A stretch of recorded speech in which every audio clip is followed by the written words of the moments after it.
Students, आज का हमारा बायोलॉजी क्लास का जो टॉपिक है वो है मानव जनन, रिप्रोडक्शन। जैसा कि आप सभी जानते हैं कि रिप्रोडक्शन टॉपिक पढ़ने के लिए हमको सबसे पहले male and female reproductive organs के बारे में जानना होगा और आपको ये मालूम होना चाहिए कि मेल गैमीट, फीमेल गैमीट मतलब नर युग्मक, मादा युग्मक दोनों क्या होते हैं। तो नर युग्मक मीन्स शुक्राणु, मादा युग्मक मीन्स अंडाणु। अब शुक्राणु कहाँ बनते हैं, कौन सी प्रोसेस के द्वारा बनते हैं, अंडाणु कहाँ बनते हैं, कौन सी प्रोसेस के द्वारा बनते हैं, ये सब हमको आगे देखना है। और ये सारा जो है 12th में जो है हमको थोड़ा सा ब्रॉड कॉन्सेप्ट के उसमें पढ़ना पड़ेगा। लेकिन चूंकि 10th है उसमें भी जनन दिया हुआ है, उसमें नर जननांग है, मादा जननांग है, निषेचन है।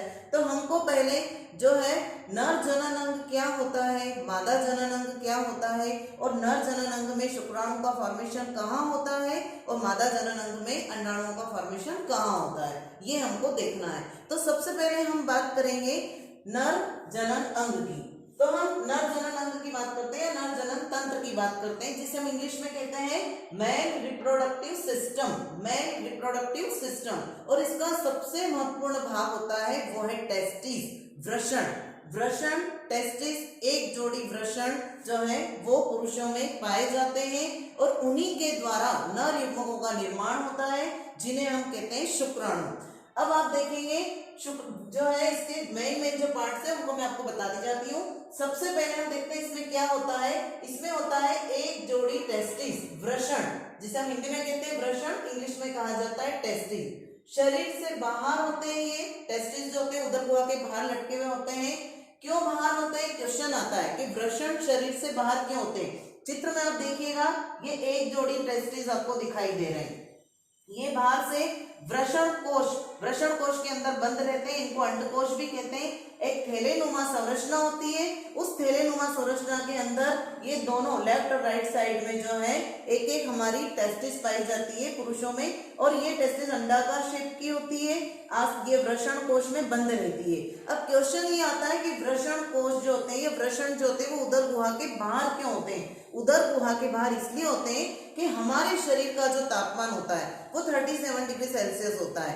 अब उस टेम्परेचर पर शुक्राणु जनन की क्रिया पॉसिबल नहीं होती है, संभव नहीं होती है। इतने अधिक टेम्परेचर पर शुक्राणु नहीं बनते और वो नष्ट होने की उनकी संभावना रहती है। इसलिए कम तापमान की इनको आवश्यकता है शुक्राणु जनन के लिए। 3 से 4 डिग्री सेल्सियस कम चाहिए। मान लीजिए 32 है, 35 है, इस पे जो है ये शुक्राणुओं का फॉर्मेशन करते हैं, इसलिए ये उदर गुहा से बाहर आ जाते हैं, बाहर की तरफ होते हैं और वहां पर शुक्राणुओं का निर्माण करते हैं। तो वृषण का कार्य हुआ शुक्राणु जनन की क्रिया के द्वारा शुक्राणुओं का निर्माण करना, और इसके लिए ये कहाँ पाए जाते हैं, शरीर से बाहर। क्यों, क्योंकि शरीर के अंदर का तापमान कितना होता है 37 डिग्री सेल्सियस। उससे कम तापमान पर शुक्राणुओं का निर्माण होता है और शुक्राणु जनन की क्रिया के द्वारा होता है, इसलिए शरीर से बाहर पाए जाते हैं। इसी के आसपास यहाँ पर होती है इपिडाइडिमिस, ये आपको दिख रही है इपिडाइडिमिस है, और ये वृषण कोश इसको सुरक्षा देता है। एक थैलेनुमा संरचना है जिसके अंदर ये बंद रहते हैं। अब आपने कभी गौर किया होगा कि जो यूरिन जो स्त्राव होता है हमारा, है ना, मूत्राशय के द्वारा जो मूत्र का उत्सर्जन करते हैं, मूत्र कैसा होता है, गर्म होता है। क्यों गर्म होता है, क्योंकि वो बॉडी से जो है प्रक्रिया के द्वारा उत्सर्जन की प्रक्रिया होती है, डायलिसिस होता है, उसके बाद में जो है मूत्र का निर्माण होता है और वो बाहर निकलता है, तो वो शरीर के टेम्परेचर के अकॉर्डिंग उसमें जो है गर्म होता है वो। लेकिन शुक्राणु जो होते हैं वो कैसे होते हैं, शुक्राणु में इस तरह का जो हमने अनुभव किया तो वो इस तरह के गर्म नहीं होते, लेकिन मूत्र जो है वो गर्म होता है क्योंकि वो बॉडी के अंदर बनता है। तो ये आपने देखा यहाँ पे वृषण, जो वृषण कोश के अंदर होते हैं। अब अगला इसमें 250 टेस्टिकुलर लोब्यूल्स होती है, टेस्टिकुलर लोब्यूल्स पाए जाते हैं इसके अंतर्गत, और 12th में इसमें और डिटेल में दिया हुआ है। एपिडाइडिमिस, उसके बाद है शुक्र वाहिनियां जिन्हें हम कहते हैं वास डिफरेंस, ये एक जोड़ी होती है। ये आप देखिए इस वृषण से इधर दोनों साइड से नलियां निकल रही है, ये देखिए आप यहाँ पे ये नली, इन्हें हम कहते हैं शुक्र वाहिनी, या इन्हें कहा जाता है वेस डिफरेंस कहा जाता है, वास डिफरेंस कहा जाता है। तो ये शुक्र वाहिनियां क्या कार्य करती है, यहाँ जो शुक्राणुओं का फॉर्मेशन हुआ उन शुक्राणुओं को लेकर आगे बढ़ती है। इनका कार्य क्या हो गया? शुक्रवाहिनी का कार्य शुक्राणुओं को लेकर स्खलन नलिका तक पहुंचाना, जहां से शुक्राणु आगे बढ़ेंगे निकलेंगे वहां तक इनको पहुंचाना। तो यहाँ वृषण का कार्य है शुक्राणु जनन की क्रिया के द्वारा शुक्राणुओं का निर्माण करना। यहाँ से शुक्रवाहिनी से आगे बढ़ते हुए शुक्राणु यहाँ आएंगे। अब यहाँ आने के बाद ये देखिए आप, अगला पार्ट है शुक्राशय, जिसे हम कहते हैं सेमिनल वेसिकल।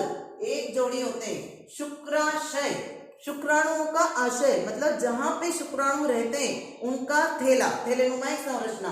तो ये देखिए आप, यहाँ पे आके इन्होंने जो शुक्रवाहिनी थी उसके द्वारा यहाँ पर किसका उत्सर्जन कर दिया गया?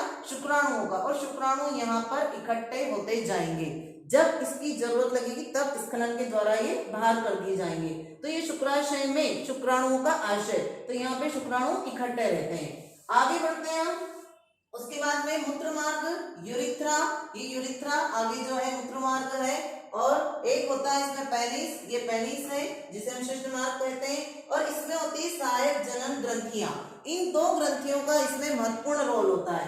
पहली ग्रंथि है बल्बो यूरेथ्रल ग्रंथि, जिसको हम काउपर ग्लैंड भी कहते हैं। यहाँ पे देखिए आप, एक तो ये बल्बो यूरेथ्रल ग्लैंड है, एक प्रोस्टेट ग्लैंड है। दो प्रकार की ग्लैंड दी हुई है। जस्ट इसके नीचे ये जो पूरा मूत्राशय है, इस मूत्राशय के नीचे यहाँ पे प्रोस्टेट ग्रंथि है, प्रोस्टेट ग्रंथि के नीचे यहाँ बल्बो यूरेथ्रल ग्रंथि है, और बल्बो यूरेथ्रल ग्रंथि जो होती है वो आगे मूत्र मार्ग में ही खुलती है, और ये है पेनिस। अब आप यहाँ पर देखिएगा इनका एक एक, जो सबसे पहले आप देखिए मूत्र नलिका, ये मूत्राशय जिसमें कि यूरिन भरा हुआ रहता है, और ये शुक्रवाहिनियां जो शुक्राणुओं को लेकर आ रही है, शुक्राशय जिसमें शुक्राणु इकट्ठे रहते हैं, प्रोस्टेट ग्लैंड और बल्बो यूरेथ्रल ग्लैंड दोनों जो हैं हार्मोन्स का स्त्राव करती है, माध्यम बनाती है अम्लीय क्षारीय माध्यम, और बहुत सारा इनसे तरल पदार्थ निकलता है। अभी बताती हूँ मैं आपको इसमें क्या क्या प्रोसेस होती है। और यहाँ से मूत्र होते हुए और शुक्राणु दोनों होते हुए स्खलन जो स्खलित होते हैं। अब आप देखिए इसमें एक एक का हम अलग अलग जो है वर्णन देखते हैं। सबसे पहले देखेंगे वृषण के कार्य। इसके वृषण के शुक्राणुओं का निर्माण करना, पहला काम है शुक्राणुओं का निर्माण करना, दूसरा काम है नर हार्मोन का स्त्राव करना। चूंकि हम यहाँ पे मेल रिप्रोडक्टिव ऑर्गन पढ़ रहे हैं, नर जनन तंत्र पढ़ रहे हैं, तो ये नर हार्मोन को बनाएगा। अब नर हार्मोन कौन से होते हैं? दो प्रकार के नर हार्मोन होते हैं, टेस्टोस्टेरोन और एंड्रोजन। जैसे महिलाओं में होते हैं प्रोजेस्टेरॉन और एस्ट्रोजन, ऐसे पुरुषों में होते हैं टेस्टोस्टेरोन और एंड्रोजन। टेस्टिस से ध्यान रखिएगा, टेस्टोस्टेरोन और एंड्रोजन ये द्वितीयक लैंगिक लक्षण को विकसित करते हैं। आपने देखा होगा कि पुरुषों में जैसे एक एज के बाद जैसे ही एडोलेसेंस आती है या किशोरावस्था आती है तो आवाज का भारीपन आना, और उसके बाद में उनमें दाढ़ी मूंछों का विकास होना, और इसके बाद में उसमें जो है उनकी मांसपेशियों का भारी होना, ये सारी चीजें जो है ये आपने देखी होगी कि क्या होता है, इसके कारण उनमें बहुत सारे लैंगिक लक्षणों का विकास होता है। तो ये लैंगिक लक्षण जो है उनमें क्यों आते हैं? हार्मोन्स के चेंजेस के कारण। किशोरावस्था में बहुत सारे हार्मोन्स जो है उनमें सिक्रेट होते हैं, उसके बाद में जो है बहुत सारा चेंजेस आता है, और वो चेंजेस द्वितीयक लैंगिक लक्षण कहलाते हैं। वो मैंने आपको बताया, दाढ़ी मूंछों का विकास, मांसपेशियों का भारी होना, आवाज का भारी होना, ये सब। उसके बाद में है शुक्रवाहिनी का कार्य। शुक्रवाहिनी ये जो है यहाँ पे लिखा है शुक्रवाहिनी वास डिफरेंस। इस वास डिफरेंस का कार्य क्या है? शुक्राणुओं को लेकर स्खलन नलिका तक पहुंचाना। ये शुक्राणुओं को लेकर आगे बढ़ती है और स्खलन नलिका तक पहुंचाती है। स्खलन नलिका यहाँ तक पहुंचाएगी। अब आपको मैं इसमें आपने जो है देखा होगा कि कई बार यदि जैसे परिवार नियोजन के लिए बहुत सारी जो है हमारे गवर्नमेंट के द्वारा कई जो है तकनीकें ऐसी चलाई गई है जिसको है हमारे यहाँ पे जो है अपनाया जाता है। तो उसमें वैसेक्टोमी और टुबेक्टोमी दो प्रकार की जो है तकनीक है परिवार नियोजन की।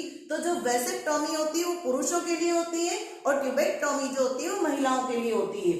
तो हम सामान्य भाषा में गांव में इसको नसबंदी कहा जाता है। तो जो वैसेक्टोमी होती है वो क्या होता है? ये जो शुक्रवाहिनी है इसको हम वास डिफरेंस कहते हैं। इसका जो इंग्लिश में नाम है आप इससे ध्यान रखिए, इसको कहा जाता है वास डिफरेंस, है ना। इसको वास डिफरेंस कहा जाता है, DEFFERENS। तो ये वास डिफरेंस। अब ये जो वास डिफरेंस होता है इसको क्या किया जाता है? ये पहुंचा रही है यहाँ पे शुक्राणु। यदि हम इसको क्या करें, यहाँ से कट कर दें, अगर हमने यहाँ से कट कर दिया तो टेस्टिस जो है वो शुक्राणु तो बनाएगी, लेकिन इस शुक्र वास डिफरेंस के द्वारा ये आगे नहीं बढ़ेंगे, यहाँ पे नहीं जाएंगे और नष्ट हो जाते हैं। तो इसको कहा जाता है वेस मतलब इस नली को काटना, इसी को कहा जाता है वेसेक्टोमी।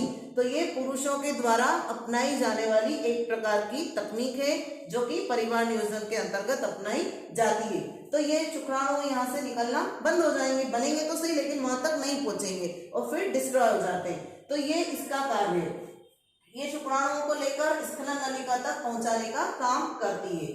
शुक्राशय का कार्य, शुक्राशय मतलब ये यहाँ पे आपको दिखाई दे रहा है शुक्राशय। इस शुक्राशय का क्या कार्य है?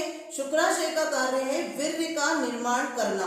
वीर्य का निर्माण करना, आपने देखा होगा कि कभी भी हमारे यहाँ पे समाज में हमने देखा होगा कई प्रकार के इस तरह के केसेस होते हैं कि उन केसेस के कारण कई बार जो है पुलिस वेरिफिकेशन होता है। जैसे हम रेप केस देखते हैं तो उसमें जो पुलिस वेरिफिकेशन होता है उसमें क्या किया जाता है, महिलाओं के उसमें जो है वेजाइना वाले भाग में से इसी को लिया जाता है, शुक्राशय का जो भी है वीर्य वाला जो है उसको लेकर और टेस्ट किया जाता है। उसमें विशेष रूप से क्या टेस्ट करते हैं, उसमें फ्रुक्टोज की उपस्थिति देखी जाती है। क्या उसमें फ्रुक्टोज उपस्थित है उससे ही वेरिफिकेशन होता है। तो शुक्राशय का कार्य यही है कि वो वीर्य का निर्माण करता है, ये शुक्राशय।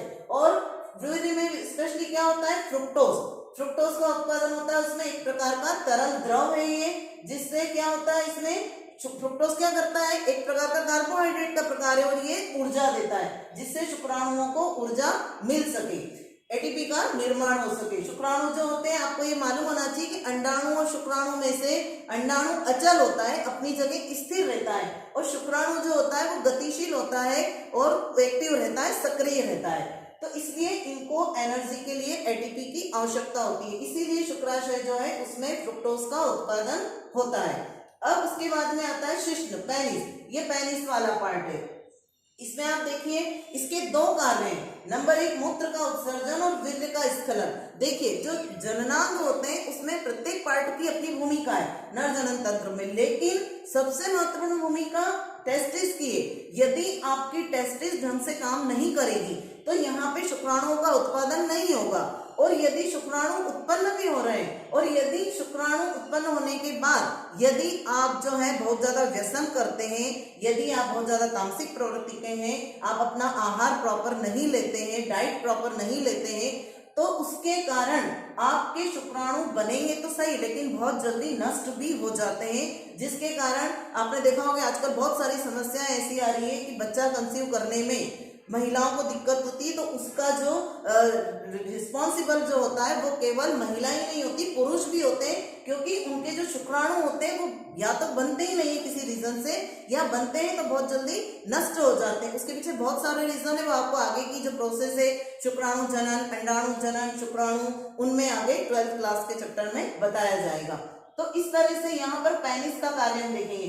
तो पेनिस में आप देखिए मूत्र का उत्सर्जन भी यही करता है और वीर्य का स्खलन भी यही करता है। यहाँ से शुक्राणु आते हैं, यहाँ पे वीर्य बन के आगे बढ़ता है और स्खलन नलिका से होता हुआ बाहर निकलता है। तो ये दोनों इसके कार्य हैं। फिर उसके बाद में हम देखेंगे प्रोस्टेट ग्लैंड। ग्रंथियां देखिए आपने यहाँ दो प्रकार की ग्रंथियां हैं, बल्बोयूरिथ्रल और प्रोस्टेट ग्लैंड।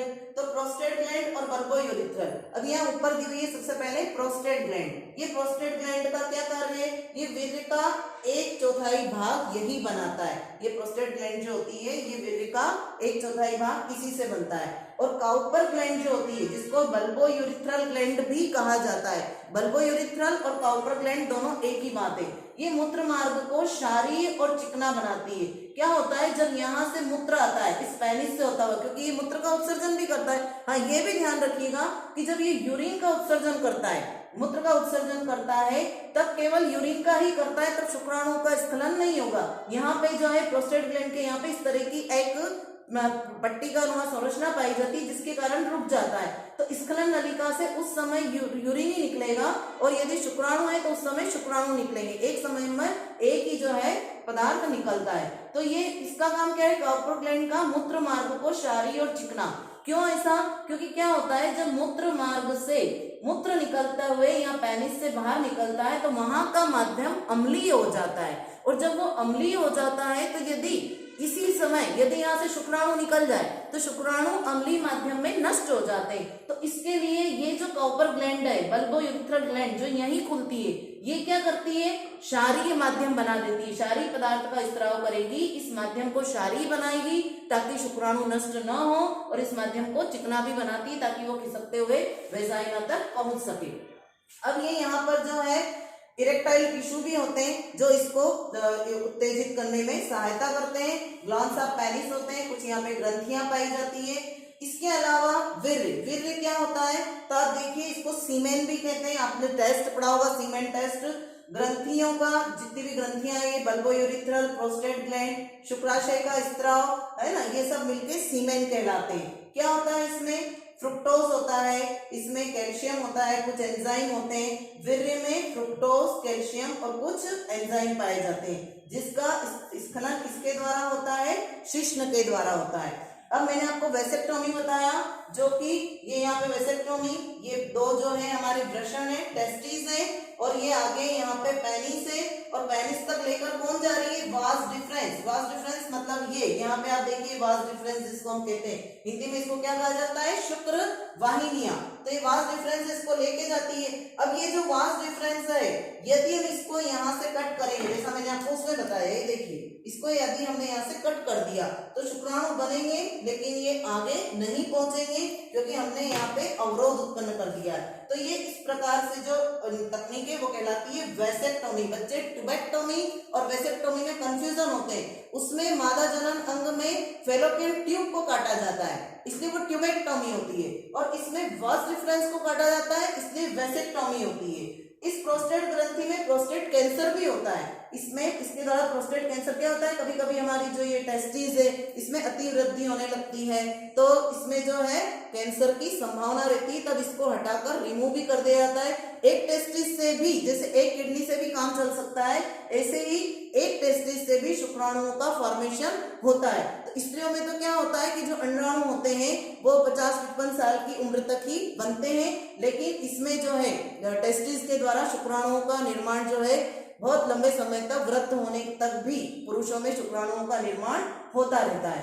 अब इसमें इससे संबंधित कुछ टर्मिनोलॉजी उनको देखिए आप। कैस्ट्रेशन क्या होता है, वृषण को निकालना, अंडाशय को निकालना, किसी कारण से कभी कभी कोई समस्या हो जाती है ना, किसी की ओवरी में कोई समस्या होती है, तो या वृषण में कोई समस्या होती है, जैसे मैंने आपको बताया कि कैंसर हुआ, तो ये वृषण को निकाला तो उसको कहते हैं कैस्ट्रेशन।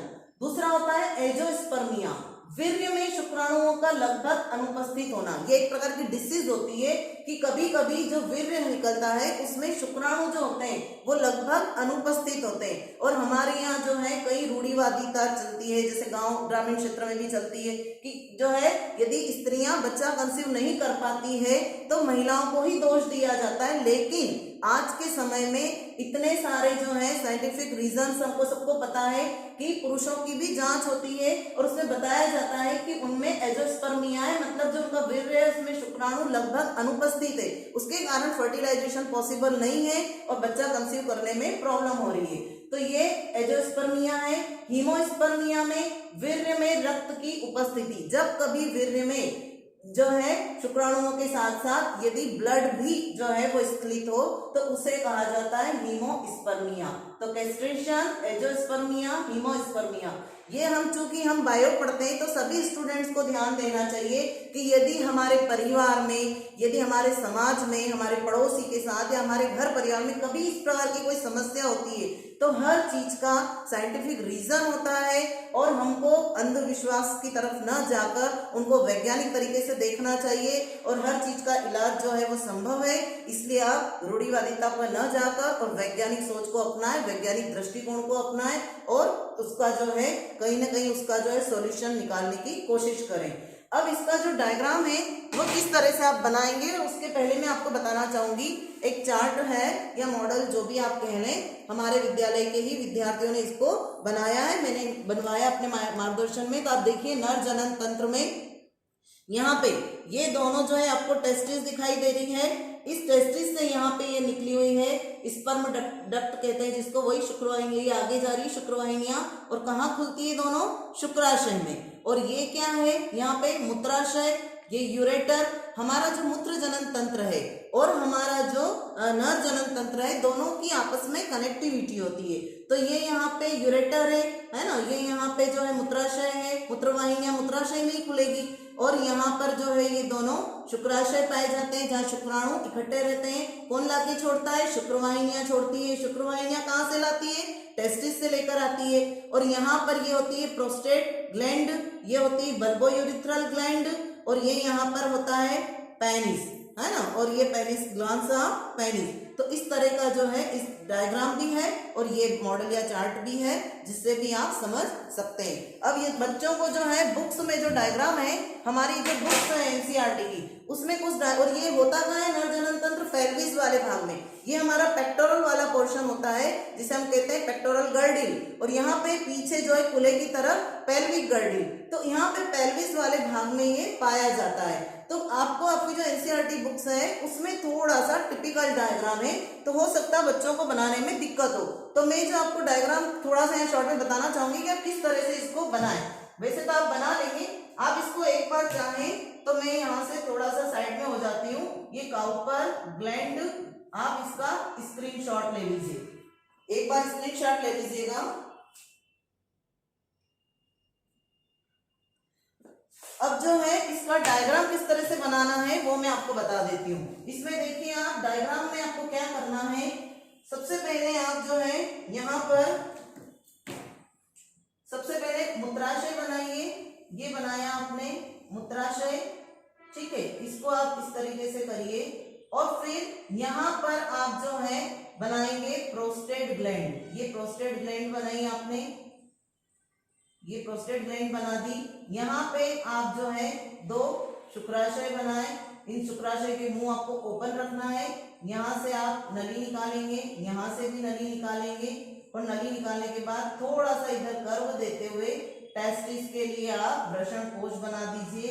यहाँ पे भी आप इस तरह से कर्व दीजिए, और कर्व देने के बाद आप इस तरीके से किया, और फिर यहाँ पर टेस्टिस बना दिया आपने, ठीक है। ऊपर ये इपिडाइडिमिस बना दिया आपने। फिर उसके बाद में ये यहाँ पे प्रोस्टेट ग्लैंड बनाई, ये शुक्राशय बनाई, ये शुक्रवाहिनी बनाई, और फिर उसके बाद में ये जो यहाँ पे प्रोस्टेट ग्लैंड बनाई, यहाँ से निकालेंगे बल्बोयूरिथ्रल ग्लैंड, या जिन्हें कहते हैं काउपर ग्लैंड। और फिर यहाँ से आपको जो है पेनिस निकालना है। ये आपने पेनिस बना दिया। इधर जो है आप जो है ये पूरा डायग्राम आपको इस तरीके से ड्रॉ करना है। फेयर डायग्राम आपके इसमें दिया हुआ है, ये रफ डायग्राम है जिसको आप बनाकर प्रैक्टिस कर सकते हैं। तो ये पूरा हुआ हमारा मानव जनन का नर जनन तंत्र वाला पार्ट। अगली वीडियो में मैं आपको मादा जनन तंत्र बताऊंगी। अगर आपको मेरी वीडियो पसंद आती है तो आप जरूर मेरे चैनल को सब्सक्राइब करिए। Thank you.